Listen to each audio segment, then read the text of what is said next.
All right, everybody, welcome back to the channel. If you haven't already, please subscribe, give us a thumbs up, leave a comment. I want to take a moment and thank everybody for sharing the YouTube page and all of our social networking pages, our website, getting a lot of feedback and new people who have seen us and are reaching out. And I just want to say thank you to all of those who have been sharing everything. What we have for you guys today is a 2006 Viper VCA edition. One of 50 total examples that were produced for the VCA program. This is actually our first Gen 3 Viper, believe it or not. Most of what we've had in terms of the Viper world were primarily Gen 4s, obviously our Gen 5, the snakeskin green. But this car, 12,000 miles, for us, as you know, those who follow us may know, it's a little bit higher miles than we're used to having, but the quality of the car, the condition of the car is what really sold us, along with it being a limited production car, which is 50 total made. Condition wise, it's as nice as the 400 mile 2010 we just had and sold, silver with blue stripes. Love the red with the white stripes. It's so clean looking. It's very aggressive looking. Obviously the Gen 3 isn't too much different than the Gen 4s, unless you really kind of know what you're looking at. It was cool with this car because at the Viper Club of America, you had to be a member of the Viper Club in order to enter their lottery. Once you were entered into the lottery, you were then chosen possibly to be able to purchase one of these cars. So first off, you had to be a member. Second of all, there's only 50 total of these Vipers made of the VCA. All of them are red with the dual white stripes. We're going to go over the total spec here, all about the car, and show you guys everything about it. This 2006 Dodge Viper SRT-10 VCA Edition Coupe is number 42 of a total of 50 that was sold through a lottery set up by the Viper Club of America. Conceived in 1992 for the first year for the Viper by Chrysler Vice Chairman Bob Lutz and Chrysler Design Chief Tom Gale as a modern version of the Shelby Cobra, the Viper evolved through several phases until a complete redesign for 2003, which was the first year for the Gen 3 Viper, that successfully married the original's muscular contours with angular accents while preserving the original's double bubble roof, alloy fuel filler cap, and higher rear fenders to accent the new car's Coke bottle shape. And that's what we've said, you know, for a while now. How much these cars remind us of the Shelby Cobra. We've had a lot of different Cobra kit cars throughout the year, Backdraft, ERA, Contemporary, Factory 5, you name it. And the look of the Viper has always been reminiscent of the Cobras, the fit and feel when you're inside the cockpit. Very, very similar to those Cobras. So, you know, when they had that vision early on, they definitely nailed it. And I think really, you know, Gen 3, Gen 4 cars are even more like the Cobras than some of the earlier years, in my opinion.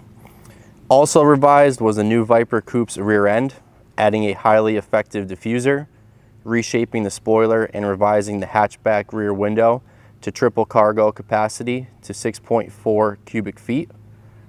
Dodge bumped the displacement and refined the Viper's sequential fuel injection system to add even more power to the Viper's 8.3 liter V10 engine, which was raising the coupe's output from 450 to 510 horsepower. And you got to think, this was, you know, 2006, so cars having 500 horsepower back in, you know, the early to mid 2000s was something that was really unheard of. Also was increasing was the torque from 490 pounds-foot of torque to 535 at 4,700 RPMs. A return to the original Viper's free-flowing side exhaust and its signature cadence also contributed to the higher figures, which launched the 6-speed equipped Viper to 60 miles per hour in a little more than 4 seconds and 100 miles per hour in 9 seconds flat. To counter those forces, engineers specified huge Brembo 14-inch disc brakes, 18-inch front and 19-inch rear forged alloy wheels. And I love the staggered stance on the Viper, especially this car. Really all the cars that have that staggered stance, they just sit a little bit better than, you know, equal sized wheels on all four corners. And you know, kind of get that good look to it at all angles with that staggered stance, and this 06 Viper is no different.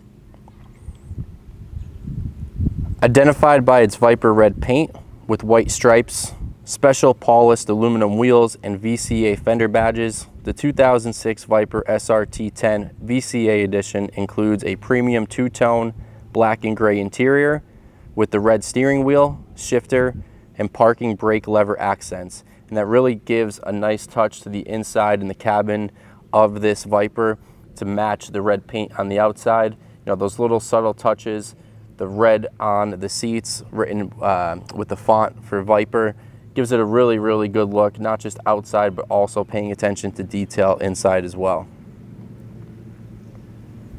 A serialized console plaque and leather trimmed seats with the preferred suede inserts.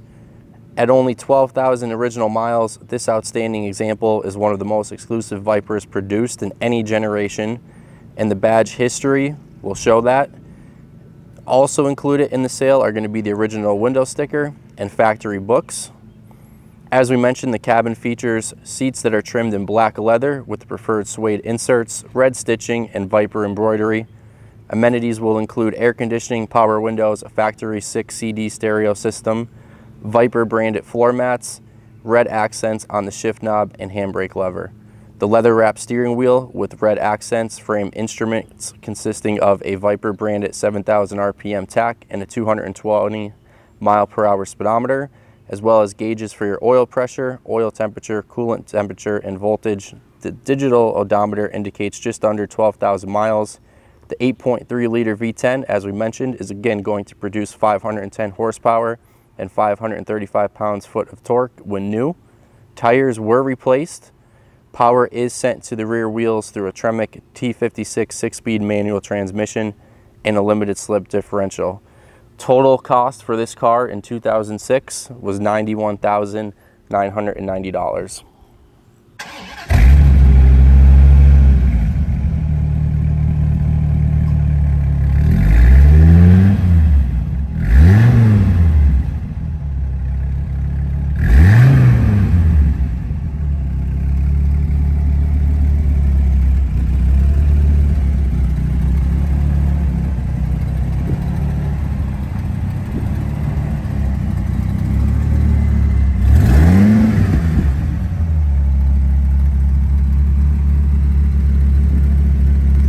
Alright guys, so that's a wrap on our 2006 VCA Viper. If you're looking for something that really is limited, something that you can enjoy, something that you don't really have to worry about putting some miles on and still, you know, keeping your investment intact, hopefully increasing in value, which I really do think that the Vipers are going to continue to go up, especially when you have models like this that are well kept, numbered, limited, with only 50 of them produced.